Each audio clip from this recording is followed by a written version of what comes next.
और मर जाने की प्रक्रिया से मुक्ति दिलाकर हमें मोक्ष दिलाए, हमें सही मार्ग पर लगाए। जब शिक्षक इस काबिल नहीं होगा तो बच्चे का जीवन कैसा होगा? आप देखिए, आज हमारे पास बहुत समझदार लोग पढ़े लिखे बैठे हुए हैं। हमारे देश के अंदर इस समय 1113 विश्वविद्यालय हैं, 23 IITs हैं, 20 IIMs हैं, 706 मेडिकल कॉलेज हैं, 58,000 कॉलेज हैं, लाखों शिक्षक हैं, करोड़ों का बजट है, अरबों रुपया खर्च हो रहा है, लेकिन इस सिस्टम से निकल क्या रहा है? NCERT ने हमारे साथ एक और धोखा किया। हमारा बल बुद्धि, हमारा शौर्य, हमारा स्वर्णिम इतिहास हमसे दूर कर दिया गया। अकबर महान तो बताया गया, शिवाजी महाराज और महाराणा प्रताप के बारे में एक सेंटेंस भी नहीं है किताबों में। शिवाजी के बारे में नहीं बताया गया, उसकी माता जीजाबाई के बारे में कहीं नहीं बताया गया। हमें ये तो पता है हमारे बच्चों को सलमान खान जैसे गुंडे का ड्राइवर कौन है, उसको ये नहीं पता कि महाराणा प्रताप की समाधि इस राजस्थान के अंदर किस जिले में और किस गांव में है। हमें ये कभी नहीं पढ़ाया गया कि पन्नाधाय ने अपने बेटे चंदन के 2 टुकड़े इसलिए करवा दिए थे कि उदयपुर के राजघराने के छोटे बच्चे को मैले कपड़े पहनाकर अपने कंधे पर रख लिया था, और जब बनवीर जो क्रूर शासक था वो तलवार लेके आया कि उदय सिंह की आज मैं कत्ल कर दूंगा, तो अपने बेटे के 2 टुकड़े करवा दिए। ऐसी प्रतिबद्धता, ऐसी मां कभी संसार में देखी ना सुनी। ये कब हमारी शिक्षा हमें बताएगी? बड़ी बात यह है, बच्चों के दिलों पर, किशोरों के दिलों पर पीछे युवा बैठे हुए हैं, कितना बुरा असर पड़ता है।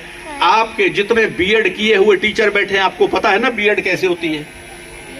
एक दिन फीस देनी होती है, आखिरी दिन इम्तिहान देना होता है।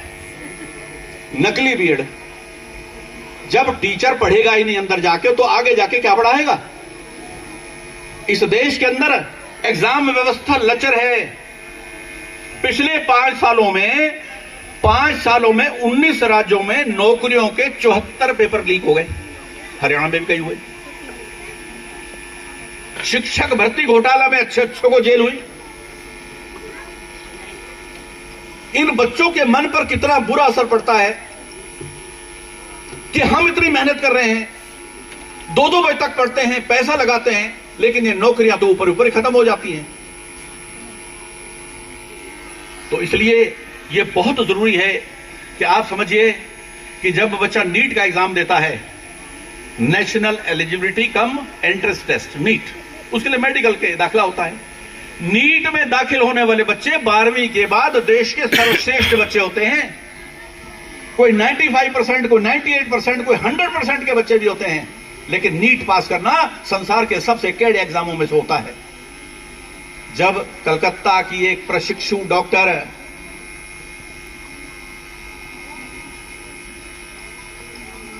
डॉक्टर ममिता बनर्जी या ममता देवनाथ, वो भी इसी प्रकार की इंटेलिजेंट थी। उसके साथ जब ये मेरिट के होकर डॉक्टर बनने वाले बच्चे दरिंदगी करते हैं, तो आप सोचिए कि हमारे संस्कार विहीन शिक्षा का क्या अर्थ हुआ। यह सौभाग्य की बात है, कल राष्ट्रीय स्वयंसेवक संघ के सरसंघ चालक श्रीमान मोहन भागवत जी कल इस ममिता देवनाथ के घर जाकर इनके घर वालों को तसल्ली देके आए हैं। आज के अखबार में आपने पढ़ा हो। ये होते हैं संस्कार, ये होता है किसी की बात को मान रखना। सारा संसार भूल गया, लेकिन मोहन भागवत जी वहां गए।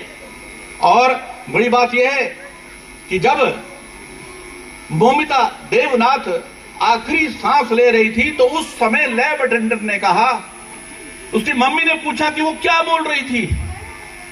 वो बच्ची जो मेरिटोरियस थी और मेरिटोरियस लोगों ने उसका दरिंदगी करी थी, वो रोते रोते या बेहोशी की हालत में ये बुदबुदा रही थी कि mummy where are you, I need you, mummy where are you. वो अपनी मां को नहीं बुला रही थी। पूरा शिक्षा जगत ये कह रहा था कि हे संस्कारों, हे जीवन मूल्यों, तुम कहां हो? तुम्हारे बिना इन विद्यार्थियों का कैसे गुजारा होगा? क्या हम तभी हमारे दिल में दुख होगा जब हमारे घर में कोई बात होगी? दूसरों की घटना देखकर हम आंदोलित क्यों नहीं होते? इसी प्रकार हिंदुस्तान नहीं, संसार के सबसे टफेस्ट एग्जामिनेशन में आईएएस होता है, इंडियन एडमिनिस्ट्रेटिव सर्विस। आज भ्रष्टाचार इन नौकरियों को भी खा गया। देहरादून की एक लड़की पूजा 21 साल में आईएएस किया, Limca book of world record में नाम आया कि ये टॉपर है। 2 साल बाद 1500 करोड़ के भ्रष्टाचार में नौकरी से निकाल दी गई।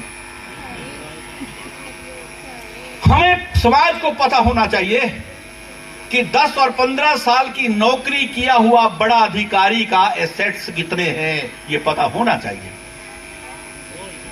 वरना किस बात के संस्कार, किस बात के माता पिता, क्या शिक्षा? अगर लूट खसोटी करनी थी तो इस शिक्षा व्यवस्था में आने की क्या जरूरत थी?